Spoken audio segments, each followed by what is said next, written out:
أعوذ بالله من الشيطان الرجيم بسم الله الرحمن الرحيم اللهم صل على سيدنا محمد وعلى آل سيدنا محمد. Abdi jadi saksi Tuhan teh Gusti Rasul teh itu balag terisalah nyampaikan risalah karasa ku abdi tingali ku abdi nyaksian abdi jadi saksi balag tal amanah Gusti Rasul teh nyampaikan amanah abdi nyaksian Gusti teh wana sohtal ummah ngadasehatan umat dugi ka ayeuna terus bae Gusti ngadasehatan melalui warasatul anbiya mentah Kangjeng Rasul mah henteu ngawariskeun harta tapi ngawariskeun ulama-ulama ayeuna ge terus bae Gusti Rasul teh nyampaikeun nasihat melalui warasatul anbiya di berbagai negara wa nasahtal ummah wajahad fillah Gusti teh pernah perang demi keagungan Allah demi keagungan agama Allah haqqa jihadi dibacakan kurang di payunan Kangjeng Rasul teh bahwa Kangjeng teh nyampaikeun risalah nyampaikeun amanah bahwa Kangjeng Rasul teh nganasehatan umat dugi kegeun ka ayeuna bahwa Kangjeng Rasul teh jahad fillah dugi ka ayeuna disampaikeun saat harita ku Kangjeng Nabi aya anu iman golongan cacah golongan fakir miskin golongan rendah langsung menyambut ka Kangjeng Nabi mayoritas fakir miskin lah nu nyambut keimanan percaya ka Kangjeng Nabi bahwa Allah teh sebagai pangeran pencipta seluruh alam Kangjeng teh sebagai rasul mukjizat Al-Qur'an teh sebagai mukjizat tinggal tokoh-tokoh nabai anu hayu panas ning jelema ariman ku kagagahan Abu Jahal Abu Sufyan Abu Lahab jeung lain-lainna teu saeutik jelema cekel tusuk cekel pecit seret wah mempertahankeun agama teh seperti eta baheula masyaallah aya anu dipasung bae dikieukeun bae aya anu digantung bae teh dibere dahar teh dibere nginum bae di luhur gantunganana aya dipiceun bae ka lembah ka wadi wah geus macem-macem kumaha daekna tokoh bae geus puguh ki Bilal mah diseret ki Amar mah kitu keneh ditindihan ku batu dan lain sebagainya tak batur atau mempertahankan agama memperjuangkan agama teh seperti eta urang geus datang ka mana memperjuangkan agama salat subuh ke jam 7 bae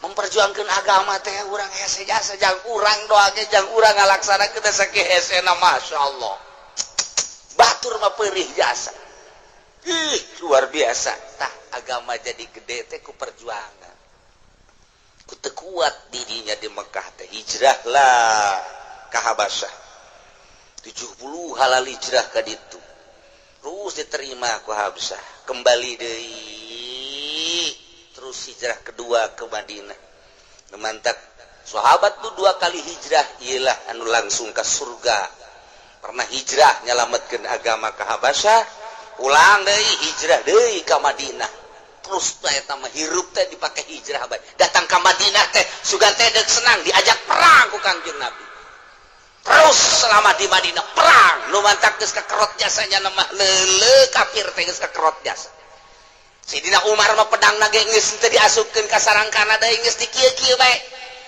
geus tilok diasupkeun ka sarangka mah aya bae besi aya jelema anu ngarusak agama geus teu kudu hese teu kudu nyabut teh jangan cak becok tekan cekok bae itulah Sayyidina Umar. Nah iyalah perjuangan Islam luar biasa.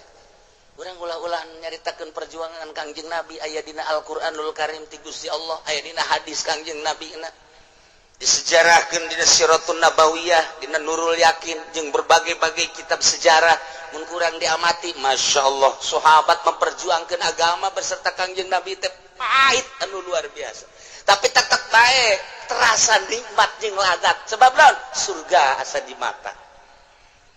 Kamari bae bangsa Indonesia memperjuangkan kemerdekaan Indonesia. Urang mun nyaritakeun mama kolot urang, bapak kolot urang, siapa kuari ngarareunah jasa kami mangeli. Kamana mangeli na tuh kaditu ka santri deket amat mak ka santri atuh didinya nu amanah atuh didinya ngeli deui berangkat deui terus Belanda aya aya nu kena mortil dibom dan lain sebagainya. Tak eta urang nyaritakeun kos kitu mempertahankan kemerdekaan, berjuang terus arek-arek Surabaya, kemudian Bandung, kemudian Banten.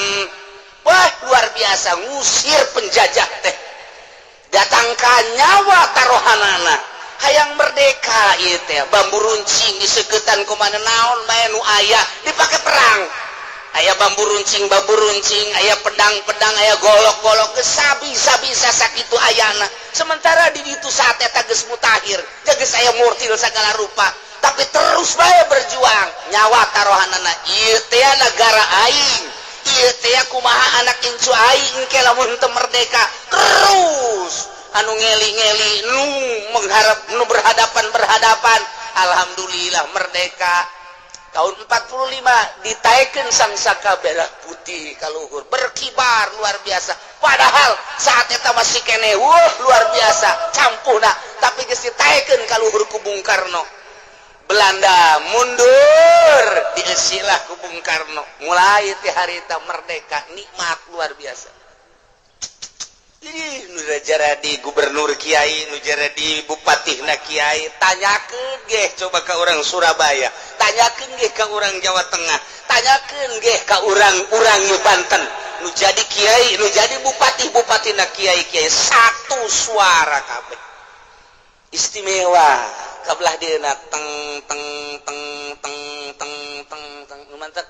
Mun aya kene nu milu berjuang kamari ieu neule camat neule bupati teh sakumaha ucing leuleurit hayang ngegel sia kuai nang aing goblok sia tolol sia kenong bae di sagede naon ngalaksanakeun teu akur jeung aturan-aturanana ngan geus teu daya teu upaya.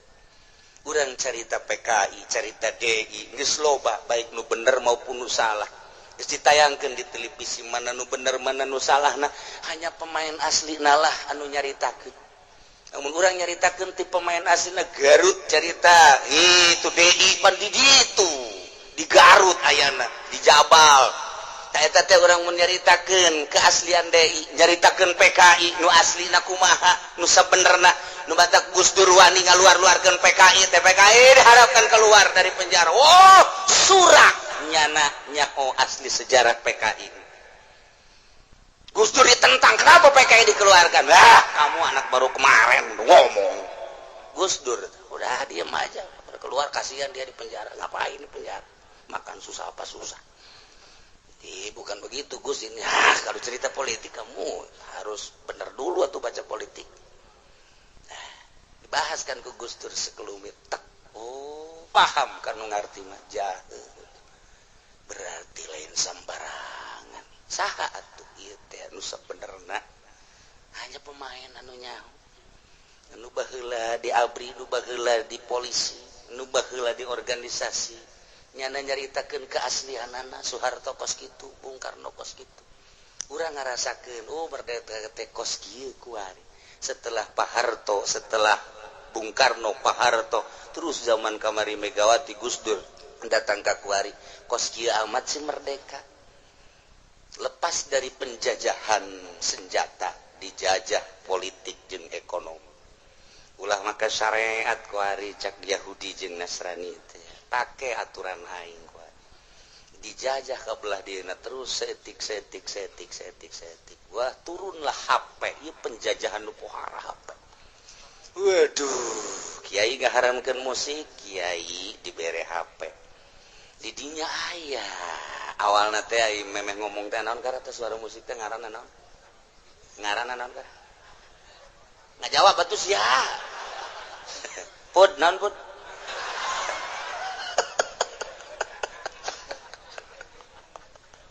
ya Allah ya Rabbi musik geus nu dangdut nu jazz rock and roll nu dah lain-lain sebagainya dah ieu di mana letak ngaharamkeunana yo haram sote cenah mun ngamaenkeun aing ngadengeun kos kitu mah tun teu haram kumaha dalilna ayo dibabawa boga HP na ge 5 pan tukang ceramah wow ditudun dihareup waduh ngobrol jeung HP tungtungan dijajah dibawa ke masjid di hari Baitullah di Raudhah di Masjid Nabawi dan lain sebagainya tang ting trong tinggal Yahudi beseri ditenden di satu kebutuhan sia ku aing kadenge ku sia nek nolak teu bisa urang butuh teu nolak atuh emang haram teh kos kitu teh tinggal deuk kumaha meta urang dijajah teh model kos kitu geus puguh ku ari jual beli geus eueuh pake aturan tarima meuli tarima ngajual urang asup ka Indomaret urang asup ka Sabar Subur Komo urang asup ka kitu toko nu gede mah balanja di mana mayar di mana komo urang geus aturan Singapura jeung Jepang mah urang balanja langsung asupkeun ka dinya urang na balik ke barang dianterkeun ka imah mah teu kula teu betah di Jepang harita balanjana kos kitu jasa lah oh tidak di Jepang mah kos kitu urang balanja supermarket anu catet gas beres urang na balik barangna engke kadang-kadang heulan barang kadang-kadang mah teu kebal kadang-kadang bareng Masya Allah karim leuwih canggih deui geus teu kudu ka mamana buka internet pesen barang tek langsung di itu dikirim tek uangna transfer barangna datang ka urangna di imah bae eta keur carita barang keur carita cewek sama-sama da kumaha bener kan pun aduh udah kumaha deui jawaban canggih ku ari ayo digunakeun kos karar itu dijajah urang teu karasa Masya Allah karim Masya Allah teu karasa urang deuk nentang kumaha aya mah ngebungkeul kafirna bisa ditinju ku urang tapi ieu mah ditenden di satu kebutuhan perekonomian ku ari makin ke sisi bangsa Indonesia mah geus ditenden ku ari ku perekonomian Amerika Indomaret eta teh perekonomian Amerika menjajah ka urang pedagang letik mah ka sisi sia kukula pernah didongengkeun asal usulna Indomaret terus panjang deui mun kukula dicaritakeun eta Amerika meles terus baik urang anu ngajual tanahna ge atuh emang Pak Haji atau anu nyewakeun ge Pak Haji mun ngomong mah anti Amerika harinya diasupkeun ka imahnya deuk kumaha ieu satu kebutuhan teu dijual orang butuh teu disewakeun orang butuh ketika kurang disewakeun Amerika anu nyewana maka tangan-tangan Indonesia Masya Allah dijajah ngaranna urang maca Al-Quran baca ku sia Al-Quran musabakokeun ku sia Al-Quran ketika dirancang dijieun undang-undang heula cak Amerika ulah sembarangan pan negara sia teh negara demokrasi wah kudu akur jeung aing kumaha cak aing atuh demokrasi Amerika teh henteu murni demokrasina mun kurang dibaca penjajahan Amerika terhadap Irak, penjajahan Amerika terhadap Mesir, penjajahan Amerika terhadap Suriah. Kok main kitu hukum sendiri? Kok demokrasinya di mana atuh ayeuna? Urang loba maca-maca tentang politik Amerika seperti kos kitu. Urang teh nuturkeun Amerika jadi kudanya. Baca ku sia hadis.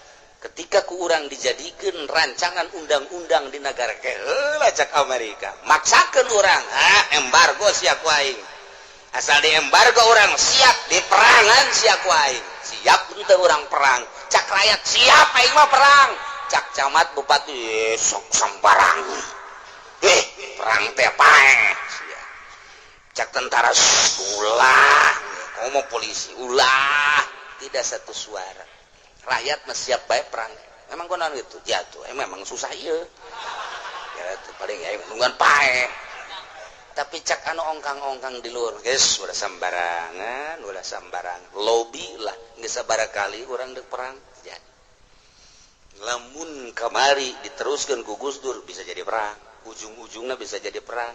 Nunya rencana Gus Dur, bahasa Gus Durna nyaritakeun ar-rayatum manutun lan lain. Oh berarti ndek nyaritakeun syariat, ndek ngalaksanakeun syariat. Tuh ketika tanya jawab demokrasi nu dikahareupeun pelaksanaan anak ndek disyariatkeun. Pakai tahapan Gus Dur, tahun 2, 3, 4, 5, ujung-ujungnya pasti perang kajen kumaha. Tetapi kandas, yes, kandas menang Allah merencan siap berarti Indonesia kudu disyariatkeun atau kudu dijujurkeun jeung diadilkeun. Geus sakieu hayana sadar Gus Dur mah. Padahal mah Ansor geus sararia perang nyaho eleh nyaho menang ge. Banser geus sararia apa tuh? Dukungan di luar negeri. Negara Islam geus siap ka Gus Dur. Terus naik, jangan mundur. Tidak begitu cek Gus Dur. Sebab duduk diperjuangkeunana bakal kandas, percuma. Hanya sekedar jadi presiden apa artinya? Tetapi jadi presiden teh ndek nerapkeun ieu 1 2 3 batur nu pan politik pan teu meunang dijelaskeun. Hanya nu bisa maca dari bahasa Gus Dur bae, oh eta berarti anu mentak dukungan batinna gede jasa ka Gus Dur. Teu yarahun kabeh kan make bilaga. Nah tidinya lah lengsetek can siap berarti Indonesia. Baca cek Amerika ku sia Quran, bandungankeun ku sia kitab. Ketika dilaksanakan di negara teu meunang. Soal aurat bage geus teu meunang. Warah anu luar biasa dan lain-lain sebagainya. Geus dijieun dirancang teu bisa. Undang-undang aurat bage teu bisa. Homo datang ke undang-undang salat kudu dipaehan. Geus teu bisa jasa tah wajib salat dan lain sebagainya eta ngaranna undang-undang syariat. Tah ieu Indonesia dijajah ku ari teh. Urang teu karasa. Karasana bengong bae urang kos kubodo ewe ji bagi nu mikir bagi nu mikir kan teu mikir di urang mah sebab naon eueuh sekolahan politik buat rakyat. Gus Dur bahkan sekaligus jadi guru politik untuk rakyat. Nya nyaritakeun politik teh ya dasar rakyat teh milu tukang kangkung bae nyaritakeun politik. Tukang toge istirahat di pangkalan ojek nyaritakeun politik. Zaman Gus Dur berarti Gus Dur teh ya secara tidak langsung guru politik untuk bangsa. Kuari sahan nyaritakeun politik. Saha kuari Gus Dur teh aya atuh geus tae. Geus bae kajen goko bage dicaci dimaki Gus Dur teh aing bae kos kikir ngadidik bangsa. Saha deui setelah Gus Dur teh aya eueuh panu ngahudangkeun giroh politik. Giroh tanggung jawab negara. Kuari biasa bae tukang beca nyaritakeun beca deui, main gapleh deui. Pedagang gitu kene, tukang ojek gitu kene, parem deui giroh politikna. Eueuh nu bisa ngahudangkeun sebab teu bogaeun di masing-masing dirina politikna, politik anu teu jelas. Hanya ikut melaksanakan aturan-aturan terselubung kos ieu akibat. Nah, ieu kunaon bisa jadi kosnya dijajah ku Amerika supaya kieu ketika dijelaskan kos Gus Dur nasibna.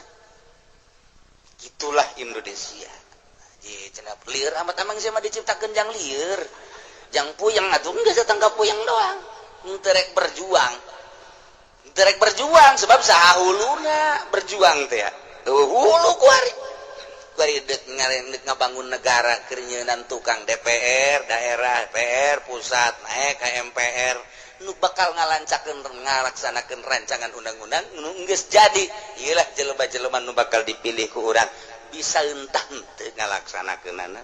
Jeung aya nuranian apa henteu sih ketika bertentangan jeung agamana. Tinggal kos kitu doang. Tah, ya Kangjeng Nabi mau berjuang ngaberantas budaya jahiliyah, agama jahiliyah, berantas ku Kangjeng Nabi, nyawa taruhan Kangjeng Nabi. Mulai diterima ku minoritas anu kalangan bawah, terus diterima.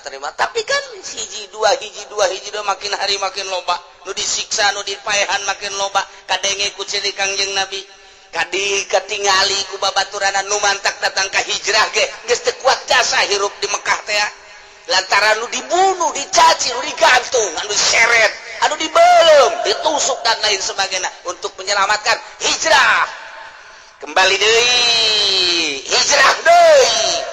ialah perjuangan Kangjeng Nabi urang Kangjeng Nabi Muhammad sallallahu alaihi wasallam mawa amanah risalah nyampaikan risalah geus itu tadi perjuangan anak kuari disimpulkan ku Gusti Allah wa hadza siratu rabbika mustaqima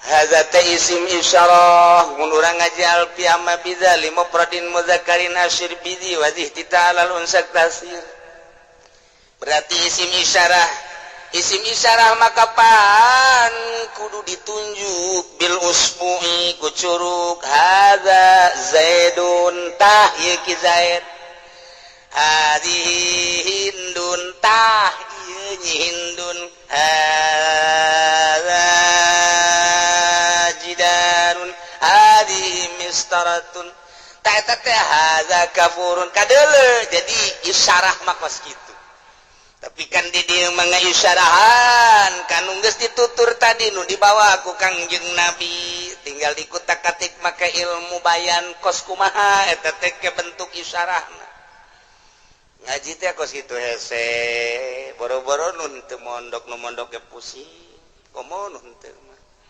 da cenah aing mah tarima jadi bae teh emang kos kitu sia mah kaayana langan sakitu-kituna wah ada mantap Kiai anu jitu manggeus bae wahazalan utawi geuleuh ki madkur geus engke hu ka madkur deui engke bihi ka madkur deui terkenal lah eta kiai madkur ngarujukeunana ulah hese-hese geus madkur anu tutur tadi hada itu kabladina ya mustaqim tadi hal di dieu dijelaskeun saeuti ku Imam Jalal mustaqim teh ieu dinasabkeun jadi hal muakib lil jumlah nah sebab eta isim isyarah berarti ngandung makna fiil engke kadituna berarti jadi jumlah nu mantak Imam Jalal geus kajelaskeun di dieu wanasbu alal halil muakid lil jumlah pan aya hal mah kudu aya amilna wal amilu fiha manal isyarah manal isyarah teh engke mana fiil sebab hada teh sarua jeung asyiru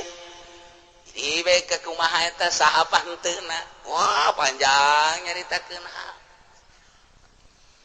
teh ieu mah lempeng na bae lah jadi panjang-panjang ge itu mah rondok mah hese atuh teu mondok mah hese bae kajian kukuba ge dikadinyakeun atuh teu mondok atuh teh wa hadza ta ieu kudu kadeuleu naon dieu teh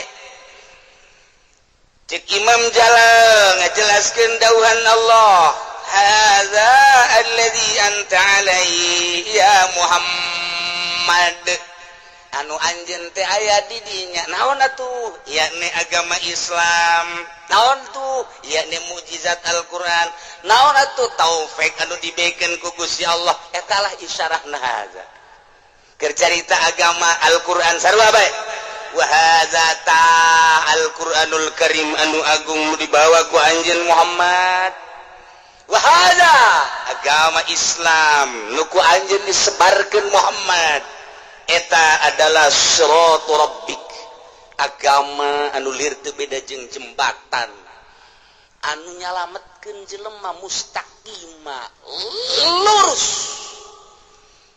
dina arti jelema dek nyebrang teh kudu make jembatan kitu keneh urang dek nyebrang menuju surga kudu make agama geus agama nulir teu beda jeung jembatan subihad dinul Islam bittariq bisirat bijami anaman tamassakan najah disarupakeun agama Islam kana jembatan dina pada saha jelema anu nyekelan kadinya bakal salamet jelema nu endek nyebrang make jembatan bakal datang ka ditu salamet kitu keleh jelema nu hayang salamet di akhirat ka sorga kudu make jembatanna agama Islam urang keur ngajembat wae urang keur ngajembat kuari aya di jero agama Islam alhamdulillahirabbil alamin ang memperjuangkeun Kangjeng Nabi nyawa tarohanana harta ribuan onta dan lain sebagainya nu ngaluarkeun para sahabat Sidina Abu Bakar Siddiq, Sidina Umar, Sidina dan lain sebagainya. Iyalah wari hasilna dilanjutkan ke para sahabat masih keneh perang keneh bae nyebarkeun datang ke Spanyol, sahabat teh nyebarkeun agama ke Eropa. Mata urang Spanyol loba anu jadi mujtahid teh Alfiah karangan orang Spanyol eta teh atuh kitu ngaranna Sulamun Nairen eta teh karangan ulug bae urang Spanyol di berbagai kitab nu dikarang ku urang Spanyol. Urang Indonesia, urang Cikupa Pasar Kemis nyaho ka Spanyol, nyaho ka Madrid na doa. Kitu ge lamun kitu. Kitu ge lamun kitu. Kitu ge lamun naon kareta? Sareuris ya, nyaho pan sia mah. Tuh. Masya Allah. Eta negara Islam. Ya Allah, langsung tekebal dikudeta. Jadilah negara Nasrani deh. Hiji-hijina negara Eropa di zaman sahabat Eropa Spanyol mah deket mun urang ti dieu ka Timur Tengah langsung ka Maroko ti Maroko teh Maghribi teh eta teh negarana Abu Hasan Asyadzili ti dinya ka Spanyol henteu kudu naik kapal udara naik tongkang ge bisa naik perahu ge deukeut ka dinya hanya setengah jam. Lamun naik kapal hanya setengah jam, lamun naik tongkang mungkin 1 jam. Di Maroko ke Spanyol deket, tapi Maroko mayoritas 100% Islam, negara Islam, bahasa Arab. Kadinya setengah jam ke Spanyol, kulitnya berbeda, agama geus berbeda. Mata karita didatangkeun ke Islam kaditu melalui Maroko, ti Maroko, nah nyebrang kadinya ke Spanyol deket. Ya Allah ya Rabbi, perjuangan sahabat anu luar biasa kandas kuari geus jadi negara Nasrani deui. Datanglah di zaman tabiin ke Indonesia, zaman tabiin kolot Islam di Indonesia nu mantak hese deuk dirobahna teh. Kolot di zaman tabiin ieu teh sejarah asup Islam, asup agama Islam ke Indonesia. Deuleu coba ge kurang di keraton, di kerajaan Demak. Di kerajaan Demak nu di luar tah di dinya aya makam anu panjang teh deuleu di dinya. Tingali geura di Surabaya baca ku urang sejarah lain lalagaan asupna Islam ka Indonesia di zaman tabiin. Terus kabelah dieuna disebarkeun can begitu lu nyebar 100 tahun ti harita pohara Indonesia zaman tabiin ka asbat tabiin. Di dinya lenyap deui ku budak. Didinya ku Hindu terus eleh deui bangkit kembali Raden Patah setelah datang ti Aceh asli nama eta teh ti India ti ditu datanglah ke Aceh India mah pan deket India ke Pakistan Urdu teh eta tinggal kadinya tah Yordan kadieu Arab deket nah mantap diperjuangkeun Islam anu pohara jasa di Indonesia. Nah, datanglah warika Cirebon berjuang terus. Jadi itu nanti ampel Sunan Rohmat anu ngamimitian terus berjuang. Islam jaya saat eta lain di Indonesia besar dunia 500 tahun silam di dunia Indonesia mendominasi politik Islam, perekonomian Islam, perbudayaan Islam. Banten teh jadi negara Islam. Belah dia pisan residen Islam dipimpin ku Ki Ahmad Khotib eta mah belah dia mah keur zaman ka Maulana Hasanuddin ieu Islamkeun Islam aya anu tersisa di Banten teh diantepkeun bae Baduy ieu mah nu datang ka dieu mungkin turunan Baduy meureunna kumaha teu perjuangan lain lalagaan masyaallah tinggal mempertahankeun urang terus timbullah pondok pesantren ngetren pondok pesantren teh lain lalagaan gedean pondok pesantren dibandingkeun jeung sakola saat eta pengaruhna luar biasa sabab memperjuangkan kemerdekaan melalui pondok pesantren iya terus diperjuangkan datanglah kakiwan geus eueuh menge memperjuangkan agama saat ieu mah Saddam Hussein berbagai isu kieu kitu nu jelas memperjuangkan bendera Islam Muammar Gaddafi berbagai isu di urang mah tinggal isu doang sebab urang manyahona melalui media baca koran ieu kieu baca koran ieu kieu baca koran ieu kieu sedangkeun kapan geus disunat berita nu datang ka urang sebab ieuna geus dijual zaman Megawati bogana batur kuat satelit dan geus lain nu urang deui tinggal urang mah tarima ayana berita sakitu tanyakeun berita asli da ka ditu kos kumaha sih beritana Irak kos kumaha sih beritana kitu Mesir kos kumaha sih beritana Suriah sarua di ditu ge kacau balau kos kitu bae kaayaanana teu jelas Islam keur dijelaskeun ku ari memperjuangkeun berbagai negara teh ieu Kangjeng Nabi nu tadi teh wajahata fillah Gusti Rasul teh terus perang ngaluhurkeun agama Allah haqqa jihadi lain Kangjeng Rasul bae diteruskeun ku al ulama warasatul anbiya kamari kemerdekaan diurang ulama hudang ku hari berbagai negara ngan encan aya persatuan doang ku hari mulai keur disatu-satukeun melalui organisasi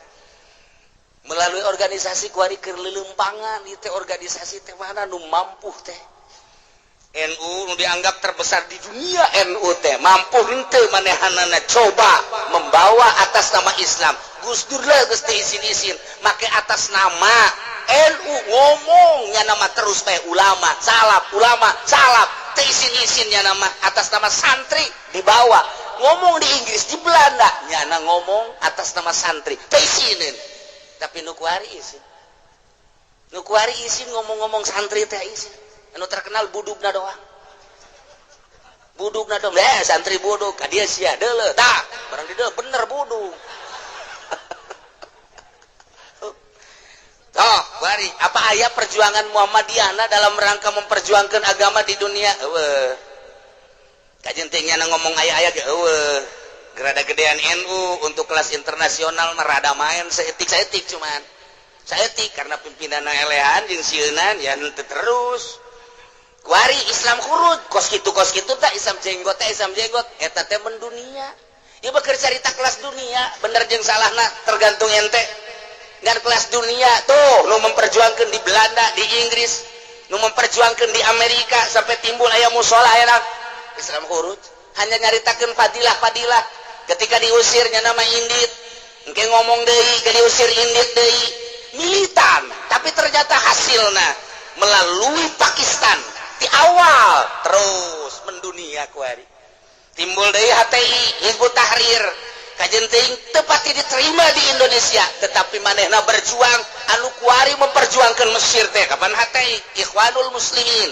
ka urang isuna jore sabodo tah mah hanya keur carita memperjuangkan Islam ieu mah anu kuari keur bergerak di Suriah anu kuari keur bergerak di Yaman terus aya ketuana teh secara internasional nu bakal lain bakal sering datang ke Indonesia nah iya organisasi mana yuk kuari nu keur memperjuangkeunana wah lain lalagan lamun urang cicing bae deuk kumaha ngandalkeun organisasi nu aya yeuh NU mah atut naik milu ka atut WH naik milu ka WH kamari Arif naik dibeli kabeh ku Arif patut ku urang diangkat jempol NU seperti gitu aing teh termasuk jelema anu NUis naon tah salah tante yang ngomong tah tetapi keayaan tubuh NU na kos itu teh kumaha tuh ketika Pilgub Banten pecah menjadi 3 Ansor ka dieu Surina ka dieu Tanfidna ka dieu ieu kumaha NU lalakona aing teh pan termasuk pecinta NU nu kamari zaman Gus Dur teh geus dibisiki bantulah NU ya Kiai mari kita sama-sama yang penting Kiai mah hadir sajalah tiap bulan ndek siap ketika beradaanana seperti kieu ketika pilkada Tangerang NU pecah belah nu dibeli ku ieu jadi napasna geus lain napas sosial keagamaan napasna Rp dolar real dan lain sebagainya kapan memperjuangkan agama seperti batur di luar negeri ditutup-tutupan ke jam memangnya nama berita atau emang berjuang deh kumaha tuh sampaikan kanu kamari teh ngahina ka Kangjeng Nabi atas perjuangan organisasi hidayah ti Gusti Allah masuk Irak di dinya nyana aya di jero hate Islam itu adalah benar. Ngomong jeung salah satu ulama di Irak, langsung manehanana masih keneh ragu menerima, timbul aya organisasi Islam nu asup ka dirina. Ngobrol masuk Islam, kamari ke Mekah, nu kuarinya nah yang di Madinah lagi 30 poe. Saya menyesal atas penghinaan saya terhadap Kangjeng Nabi. Adina Panglima Inggris masuk Islam. Di Amerika kuari loba jasa nu asup Islam. Mun kamari nu ka Mekah neuleuh bendera USA. Di diuna gede jasa. Nu sa'i nu tawaf make USA. Masya Allah. Amerika kulaki rada aya sedih saeutik, aya bunga rada sedih lantaran atas nama Amerika loba jasa nu tawaf jeung nu sa'i. Begitu di obrolan, iya hasil perang Irak. Satu sisi Irak eleh kadeuleu ku mata kasar. Secara politis tetap menang sebab Amerika encan bisa mencaplok hasil daripada peperangan anu kamari. Jangan encan diserahkeun, cak urang Irak daripada diserahkeun ke Amerika maning dibom susah kabehan. Ieu deuk dibom deui bae instalasina. Kuari berita ka urang makan eueuh. Urang Irak seperti kos gitu. Nah iyalah cerita perjuangan diteruskan jahad billah. Sanajan orang Saudi Arabia, kenapa sih mesti perang? Nabi itu menyebarkan agama dengan rahmatan lil alamin. Harus dengan lulu. Bukina Saudi Arabia perjuangan anak kos gitu malah nyana naga tigesle de kumaha. Tidak mengakui keistimewaan mazhab, tidak mengakui keistimewaan ulama anu memperjuangkan agama, nyana ngan sakadar sieun sebab di bawah naungan Amerika kuari kos kitu. Urang teh neuleuh Baitullah, urang teh neuleuh Kangjeng Nabi di Madinah. Apa bisa jadi tolak ukur untuk agamana? Jan henteu. Aya Kangjeng Nabi bae di Madinah, aya Baitullah bae di Mekah. Urang teh teu menghargai jeung teu menghormati ka agamana, tetapi menghormati teh ka Baitullah jeung Kangjeng Nabina sebab geus teu bisa dituturkeun. Urang Maroko ngobrol, Saudi Arabia muskilah. Ngobrol jeung Turki Saudi Arabia muskilah. Maafi mazhab. Urang ngobrol deui jeung urang Sudan. Nyana di batin dawa gregetin ka Saudi Arabia. Mun cacak-cacak Baitullah meureun balik deui ka jahiliyah. Urang bagi geus teu jadi barometer ke Mekah teh ya. Neuleuh Baitullah na bae aja neuleuh agama nama anti madhab. Hese dituturkeunana, ieu keur carita nagarana. Nyana nyeungsirikeun kamu nu berjuang, puguh nyana nu nyeungsirikeun ketika geus. Berarti di dieu encan aya kebersatuan, kebersamaan. Masih keneh pasalia, Arab. Ya, negara teh Irak, Iran, Mesir, ya otomatis. Urang mayoritas Islam tetapi tetap ngiblatna ke Amerika. Iyalah Indonesia. Alhamdulillahirabbil alhamdulillah. Allah ngumpulkan seluruh para rasul dipinta pertanggungan jawab. Kumaha baheula waktu di dunia menyampaikan risalahna, sempurna atau tidak, sesuai apa henteu. Bahkan lain bae para rasul nu bakal ditanya ku Gusti Allah, para aulia Allah, para ulama anu dibere amanat ku Gusti Allah ilmu sebagai warasatul anbiya. Digunakan kumaha eta ilmuna waktu di dunia, nyampeikeunana saat mana jeung kumaha. Rakyat mah tepati sabaraha di BAP na jaga di yaumul kiamat, tapi nu berstatus ustad kiai iyalah lantaran nyana sebagai warasatul anbiya, sebagai penerus para nabi, maka ditanya engke kiai diberi ilmu sia ku aing. Andai kata sia ku aing teu diberi ilmu, bodoh sia. Lantaran ku aing dititipan ilmu pinter sia, dijuluki sia sebagai warasatul anbiya. Diomong ku jelema mama, dibejakeun di naon disebut ku jelema sia teh abuya. Ku batur di kiai-kiai sia teh, di ustad-ustad, sampai di mana sia nyampekeun amanatna jeung kumaha niat pagawean jeung tingkah sia. ngeri orang mengingat kadinya Gusti Allah nu agung bakal ditanya ke orang teh pakai naon ilmu sia abdi pakai ngebagahan ngaji berapa tahun oh aya catatanna di malaikat ngomong sia ayo asana mah abi ai dakwah teh meureun ai 30 tahun mah aya ka mana bae keliling mimiti di daerah abdi bae aju melebar ka Serang ka Pandeglang ka Rangkas ka gunung kudu itu terus bae sia daek tugas abdi lantaran abdi ngarasa kewajiban bener sia kituna nyaho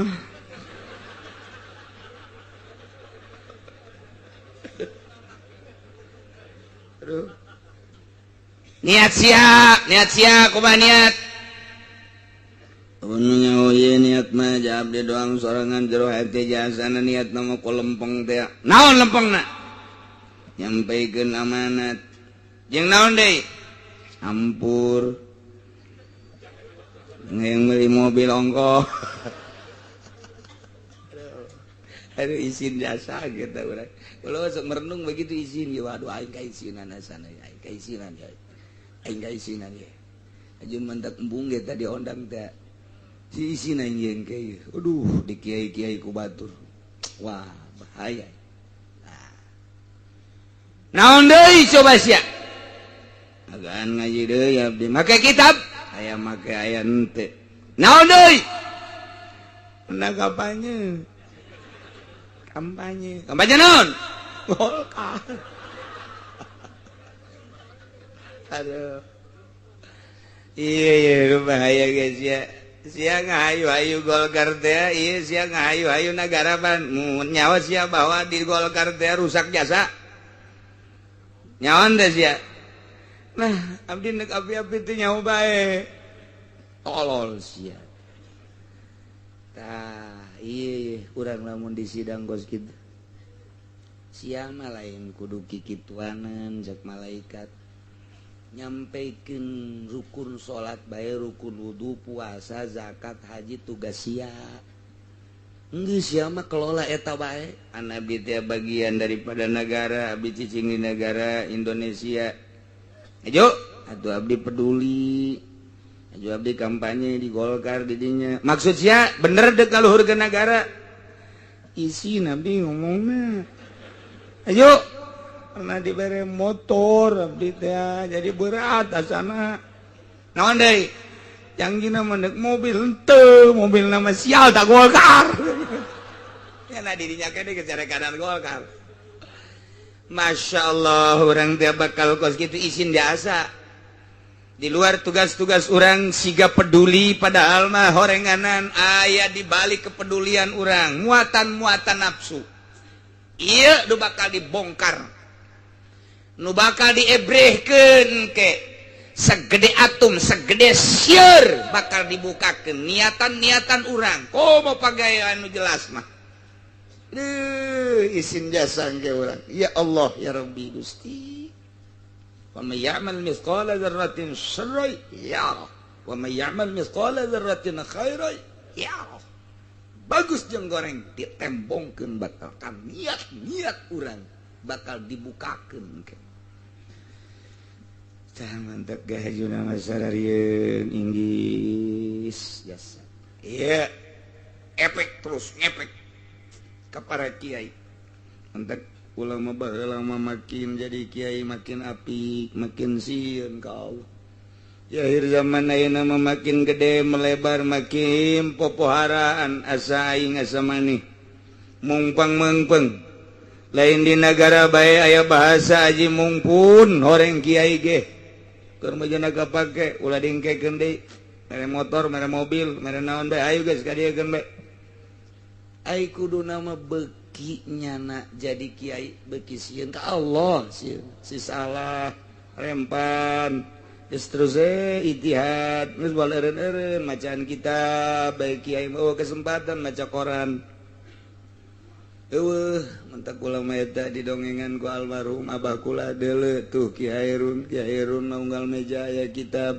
diuk di hareup aya kitab celek muka kitab diuk di tengah aya kitab celek muka kitab diuk di dapur bari dahar celek aya kitab geus sadia-sadiakeun kitab teh ai kuari mah diuk di hareup majalah diuk di tengah koran diuk di dapur jelema waduh bugil ieu Masya Allah nah iya mah para rasul kebenaran orang keur mejeuna ngadongengkeun Kangjeng Nabi Isa alaihis Isa abdi Gusti anta qulta apakah anjeun pernah nyarita terhadap umat anjeun bahwa anjeun teh sebagai pangeran ibu anjeun ngaku sebagai pangeran nita ka umat anjeun anibudullaha anibudu kitu li wa umi pernah ente Gusti ma qultu lahum illa ma amartani bihi an yabudullaha rabbi wa rabbukum wa rabbakum wa kunta alaihim syahida ja abdi mah teu pernah ngucapkeun naon kecuali nu diparentah ku Gusti ngutus abdi sebagai rasul abdi nitahan ka umat abdi supaya ubudullah acak abdi ibadah maraneh ulah salah ka Gusti Allah teh rabbi wa rabbakum tapi geuning umat kaula mangeranan ka kaula ku sademeh kula dibere mukjizat ku Gusti anu luar biasa nyangakeun sadaya-daya abdi mah geus caritakeun ka umat abdi ngajak ka umat abdi lurus abdi mah taya mah Gusti mah uning nganyaksian kanaon bae nu dilaksanakeun ku abdi nyangakeun sadaya-daya cenah abdi ayeuna mah kulantaran umat abdi teh ayeuna ngamangeranan ka abdi intu azibhum ku Gusti bade disiksa eta umat teh atuh painahum ibaduk tamaja hamba Gusti nyanggakeun ka Gusti nu gaduh Gusti nu jari-jaraja Gusti nu pulah-pulah kieu-kieu ge la tiradu alaika wal aya nu ngalawanan ka Gusti nyanggakeun sadaya-daya acenah kulantaran manehanana teh dek dihampura ku Gusti wa intagfir lahum Gusti rek dihampura atuh painaka antal aziz ja Gusti mah maha hampura maha gagah sakumaha lobana kasalahan ge sakolong langit sapinuh dunia iku Gusti rek dihampura matu dia Gusti boga kewenangan manggakeun sadaya-daya Gusti mapan al hakim nu maha bijaksana nyanggakeun ngan abdi mah ulah kaciwit ka bawa daging abdi mah ulah disakompet daunkeun jeung masyarakat abdi lantaran abdi manita teh sesuai jeung parentah Gusti mah uning mangga nyanggakeun nu mentek cek Gusti Allah Allah cek Gusti Allah gas Isa dipanggil sote supaya masyarakat anjeun supaya umat anjeun nyahoeun bahwa nyana gedebul buat bohong nyana ngomong bahwa anjeun teh nitahan sebagai pangeran bukti nyata anjeun pan henteu nyana ngomong bahwa Bunda Maria sebagai pangeran nitahan nyembah ka Maria bukti aja kenakan deje ku umat anjeun teh bahwa anjeun teh teu pernah ngajakan nyembah ka anjeun sumuhun Gusti tah dek dijelaskeun ku ari cek Gusti Allah nu baheula sombong nu baheula sok ngangeranan ka aing secara tunggal endahan dibareng-barengkeun jeung anjeun jeung emak anjeun naon aing dibarengkeun kitu teh hayang aing cek Gusti Allah baheula sombong sok alerginya lamun neuleuh masjid jana badeuk nyeunan gereja bae kuari deuleukeun kuari aing pangeran secara mutlak ada yaumu yanfa'us shadiqina sidquhum poe ieu poe kiamat poean manfaat kanu balalener kabeneranana anjeun bener bakal tembong kamangfaatan kebeneran anjeun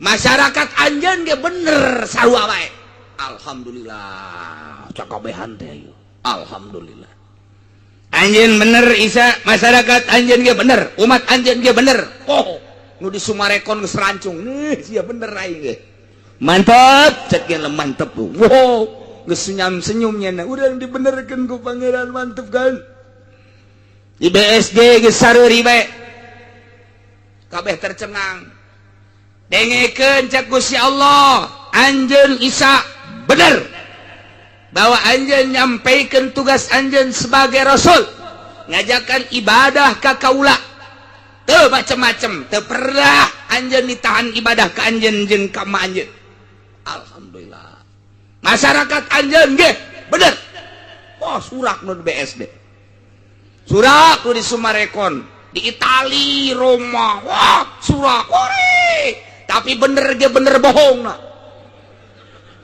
langsung tararungkul hah bener kabeh ngan anjeun Isa bener-benerna nyata berarti masyarakat anjeun ge bener ngan bener bohong nah aju anu bener-benerna anu nyata dek dikamanakeun cek Kangjeng Nabi Isa lahum jannatun tajri min tahtihal anhar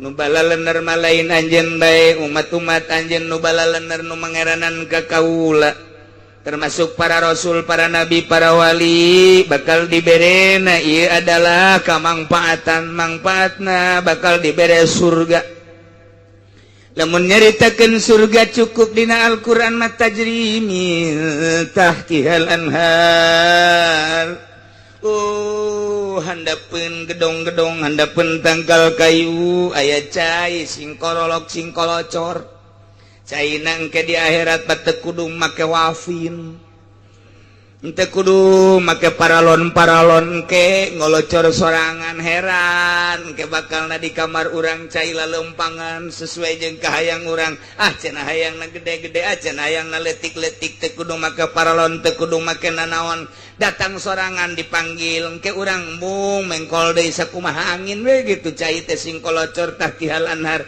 dihandapeunana di luhuranana di mana bae membuat indah suasana angin-angin limbah di ditu mah bararau bentek atuh lain sorga teh mah kos kitu sugan angin henteu sejuk teh aya pokona sareungit kitu di sorga mah ieu cukup bae tajri min tahtihal anhar lantaran sumber kaindahan teh tina cai nu manta kurang ge sok nyieun kokorolokan di imah teh sok nyieun cai mancur di imah teh sekelilingna dijieun kadang di jero imah dijieun patamanan supaya jadi sorga padahal mah hai boga hutang mah tetep bae ngolocor tinggal ngolocor hareudang mah hareudang bae hareudang teu cupar atuh kuneule cai ngolocor ai hutang mah tetep bae komo urang keur diudag-udag polisi mah cai ngolocor tinggal ngolocor handapna laukna hansip pajar tentara bae pajar polisi bae puguh hansip keur baris pajar dek nyangkep nyana tah moal tenang hirup teh tenang sateh di mana-mana urangna teu boga masalah urangna sehat sakadar duit boga imah mun hujan teu bocor mun panas teu kapanasan pamajikan luis bae anak nu batuk-batuk acan neuleuh ka gigir aya sakupi belah dia aya apaan saletik-letik ge leuh masalah ayo urang teh naon di sisi imah diayakeun taman-taman dan lain sebagainya Masya Allah boro-boro kopi make gula teu make gula ge amis kopi teh serudut cek pemajikanna ngeunaan teh Kak woi luar biasa cek teu kurang gula Kak cek pemajikanna edan teh naon salah ge aing jate digulaan ku aing tapi suasana ngeunah tapi coba orang boga hutang begitu hujan gede letik boro gede letik yang ngecelakan unggal kamar aya majikan bengek anak bararatu kabeh motor Bugatti lu dicokot kabeh ku showroom aduh kehujanan kayu mau bisa masak kapang beasan biasa isuk-isuk udang teu mandi cile segede poleca diadukeun kopi ku pamajikan ngeunah waduh gulana dan lain sebagainya disodorkeun tanya kak sedang eta gulana pahit itu kopi meureun ieu mah jak kopi kak kapal api ieu kak kapal perang ngomongin kapal api geus pamajikan ulah ngadeukeutan kudu surti wah ieu salaki lain deui ieu ulah ngadeukeutan ieu mah asal jungas-jengos kieu bae pasti bukan nu anyar ieu kajian hukum ieu eta teh suasana di imah menjadi suasana surgawi di mana urang teu boga hutang eueuh beban eueuh masalah Masya Allah ngeunahna luar biasa kuari mah ditambah hutang teu boga sakadar kendaraan aya imah sakieu mah alhamdulillah teu mewah ge tapi teger pamajikan sehat bisa hirup sauyunan kacai jadi saleuwi ka darat jadi suang salat nikmat luar biasa anak narurut isuk-isuk langsung salat duha Allahu akbar penting tadi salat tahajud subuh berjamaah duh Masya Allah beres ngopi bebeja ke pemajikanna ulah di teangannya kakarek namakeun Al-Quran Masya Allah ieu mah dunia akhirat Rabbana atina fid dunya wa fil akhirati Fatimah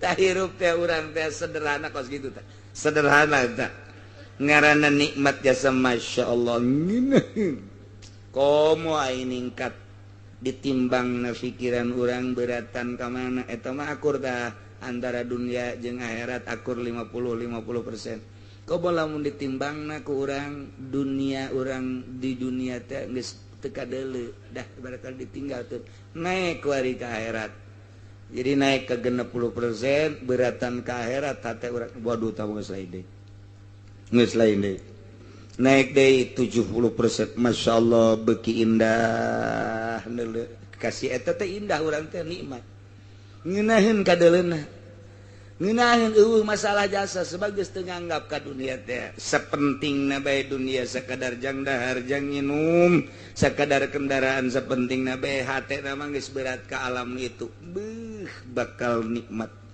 urang ngobrol jeung nyana ngeunaheun urang ngobrol geuna ieu mamang teu kamu mah hanteu lah rek daon atuh jam nganikmati nu aya ge jasana moal bae geus sasyukuran ka Gusti Allah cenah aya teh wah imah cenah ieu dagang ti jurug susuk-susuk jadi kieu bae ja ieu titah kusaha ngomongna geus lain deui atuh geus eureunana mending ibadah we kieu yeuh ibadah itu teh dahar mah sajageuna atuh jadi nu aya ge mun di dahar jeung moal beak sajageuna lah akur emang ngobrol jeung sia atuh sabodo sajageuna teh tinggalkeun tah geus tenang sorangan cenah ribet malah maya jelema teu ribet kalkulasikeun baheula urut dagang ieu kuari umur aing geus mendekati 60 tahun toko geus boga mobil geus ala kadarna aya lah aing geus eureunnan bae usaha kuari deuk ka Allah bae nu aya ku aing disumbang-sumbangkeun pake masjid pake majelis salim pake pondok pesantren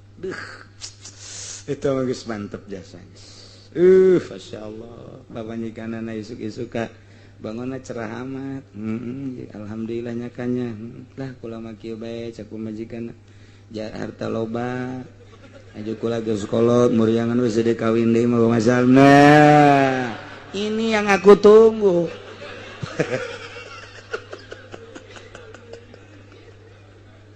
asana neangan sabanten moal aya boro-boro nu sehat nu gering ge amanat ulah dicandung kulanya padahal geus teu bisa diheesan gering tetep bae salaki teh diparak milu gering aturan mah panjana kuduna mah aduh aing gering geus teu bisa dimangpaatkeun ku salaki lah tuh ulah gering kabehan salaki mah kena kawin deui ridho aing eta kan hebat ieu mah lain angkarak we kala ulah nyandungnya kuku geus 5 bulan teh sare jeung pamajikan da kumaha coba tujuh kabehan ngaro mengulanya dong kayaknya beki gering atuh beki gering kabehan cak salakina geus urang gering berjamaah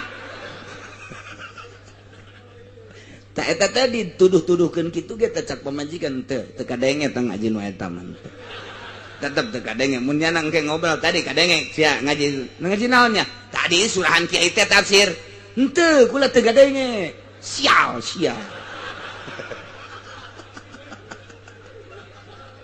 tetap jada kajian teh gua tengah denge direkam ja aya tak denge gentah teu kaburu ke kula ka dapur heula teu daekeun ngadengekeun nu eta teu daekeun datang ka di Arab cek salakina ieu keun ngadengekeun salakina dibandingkeun HP-na beusi disetel tanyakeun Gus HP ka mana ku budak beureum ngajubek dibanting teu beueuh ku nyana eta kumbung-bungna ngadenge ieu ngaji ka mana ieu ngaji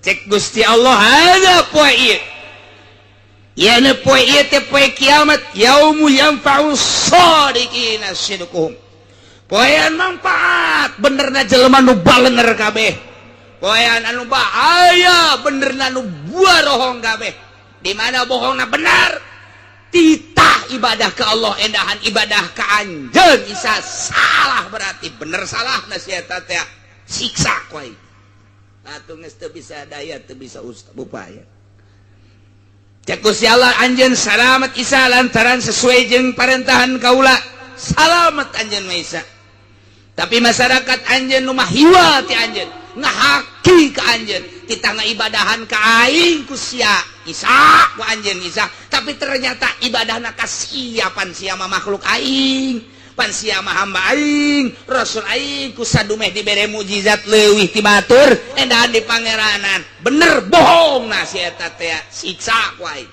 deuleu tuh neraka geus ngagebrak neraka naon eta ngagebrak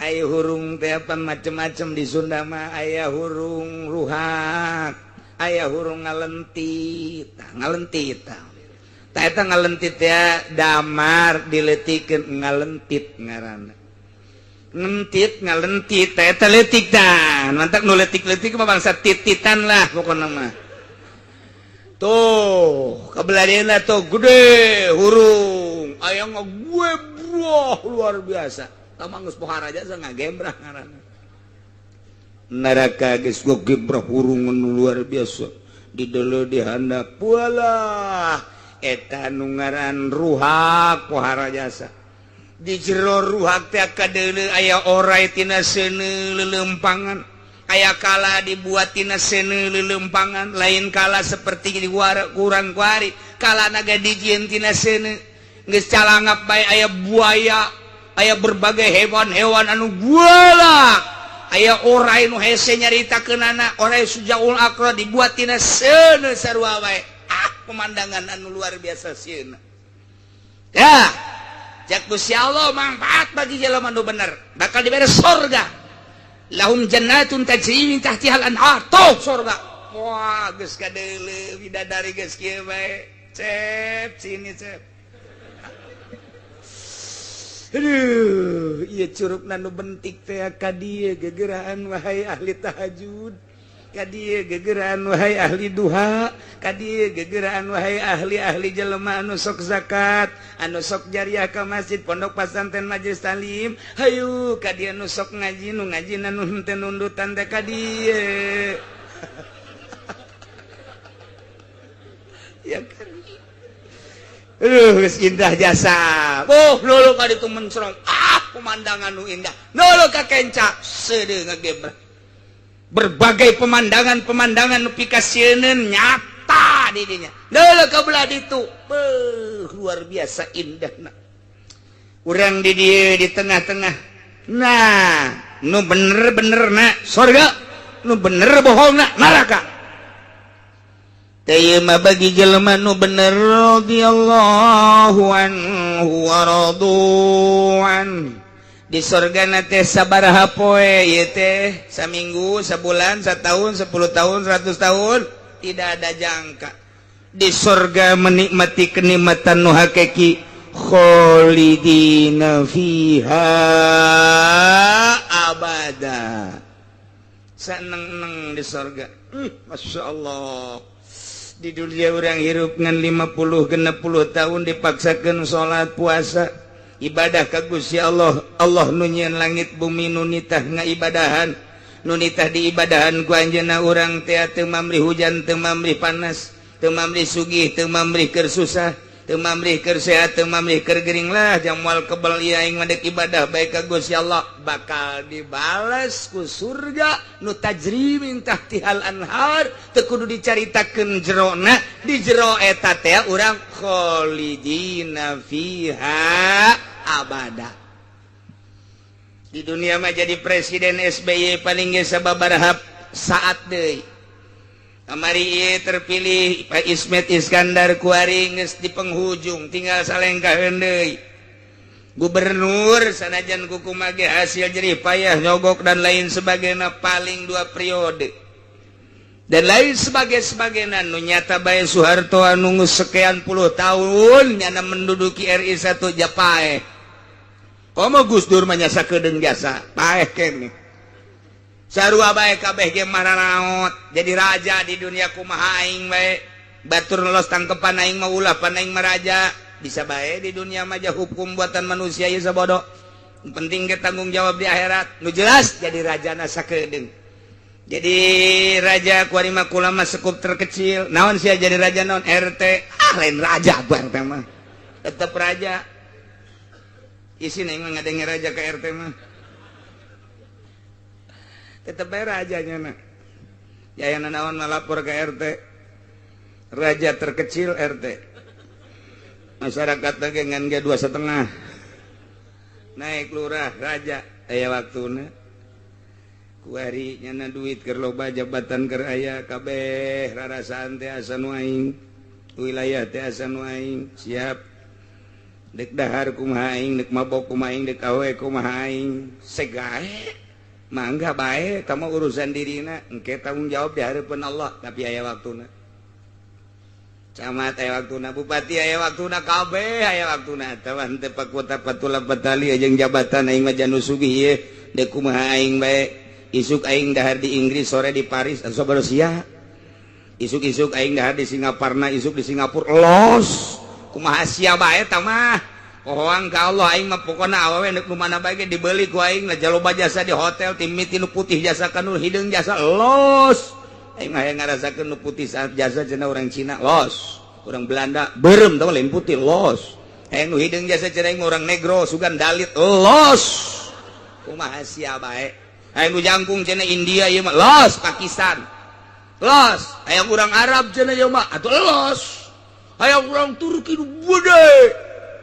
nu gede jasa sing ade bae tinggal kopeah mah bae di luhur beuteung ka mana jelema eueuh nyaba tah ieu di dunia mah aya waktuna tapi di akhirat masyaallah ku ibadah hanya 10 20 50 tahun tanpa mamrih urang teh keur boga duit tah lah aing mah jang akhirat jang teh bakal paeh salat terus bae sabisa-bisa aing we husuna sakieu Allah mau ningai aing lain teh hayang husu jangan sakieu tapi nu jelas aing mah nurut ya ka Allah pangeran teh Allah aing mah lain Isa lain Maryam lain roti lain kayu lain sigotama geus pokona mah aing mah lain pokona mah Allah hiji salegi aing bisa aing ngaji aing salat aing puasa aing zakat harta aing ka dibikeunan ku aing ja aing mah deuk balik ieu ka ditu dek balik diheula-heulakeun ku urang salat puasa zakat harta datang ka ditu tah nu baheula diheula-heulakeun ku anjeun teh tah salat anjeun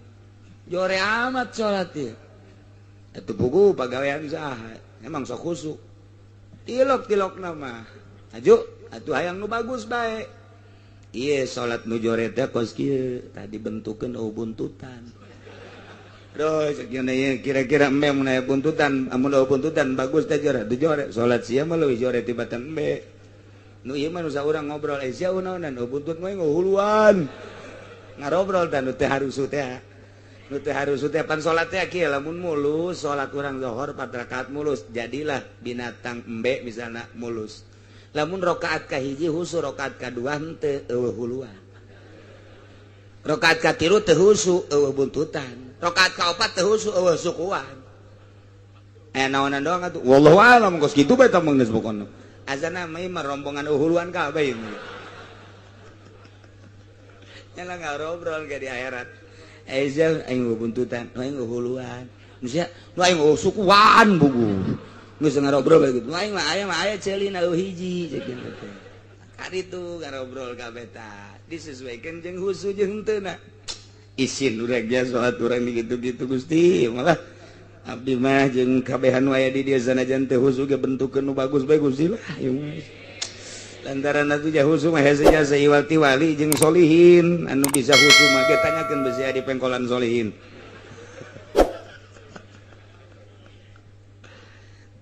Di sorga orang menikmati lain setahun 2 tahun, lain saperiode 2 periode, lain puluh ratus tahun, tapi dijelaskan khalidina fiha abada.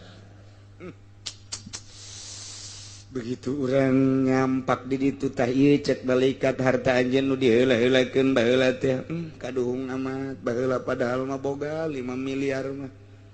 Tapi geningan 100-200 juta nu di ka masjid jeung teh nyaho kieu mah dijualan baheula sawah teh pake ngabangun masjid.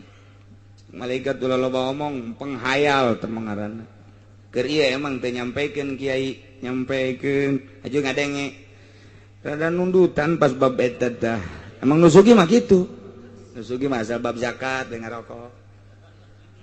Bab jariah ngarokok nusugi mah kitu. Mun nu susah mah tah bagus jasa tah sebab nu susah mah yang dibere pan sugina tuh daek mere ceuk nanya ka nu sugi tadi ngaji kadenge belba naon belba zakat ieu aing keur ngarokok teu ngadenge api lain bae tah engke mah lain kitu di akhirat mah kaduhung jasa aing kadanan ngajualan sawah ngajualan huma atuh nu aya ge duit aya jauh kieu mah tuh dibandingkeun jeung itu batur aing tuh anu ngajariah ke masjid ke pondok pesantren luar biasa aing nyaho kitu mah padahal mah aing sabanding jeung nyana engke mah ngaromong kitu Naila khalidina fiha abad radhiyallahu anhum Gusti Allah ridhoeun ka jelema nu balener dengan taat nurut ka Gusti Allah wa raduan atuh ridhoeun jelema nu balener ge ka Gusti Allah dengan diberi ganjaran ialah surga nu sakitu poharana penuh dengan kenikmatan anu hakiki zalika al-fawzul azim kebahagiaan anu pohara gedena wala yanfa'ul kadzibina fid dunya teu mangpaat nu barohong kabeh di dunya nu mangeranan lain ka Allah berarti gedebul gede bohong sidguhum bener nanyana fihi dina poe eta. Begitu disidang deuleu neraka jelas-jelasan kabeh ngacung Gusti abdi percaya bahwa pangeran teh Gusti raung kabeh isa teh horeng lain pangeran Gusti abdi percaya eueuh mangpaatna percaya jaga di akhirat mah lantaran geus deuleu neraka nyana deuk geus dikanarakakeun ka karek percaya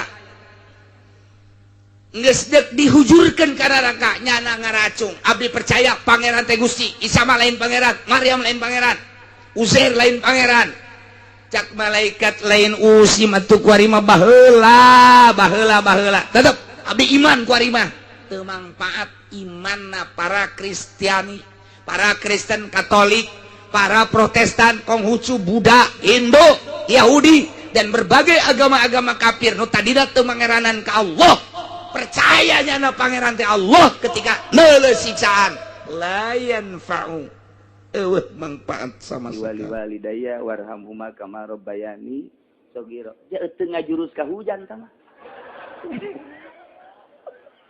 Tapi saya nawawi sok eta makena tuh urang nuturkeun nya bae guru urang. Baca 11 kali ulah napas. Ulah napas eta teh. Amun bisa hujan eureun mun teu bisa paeh nya.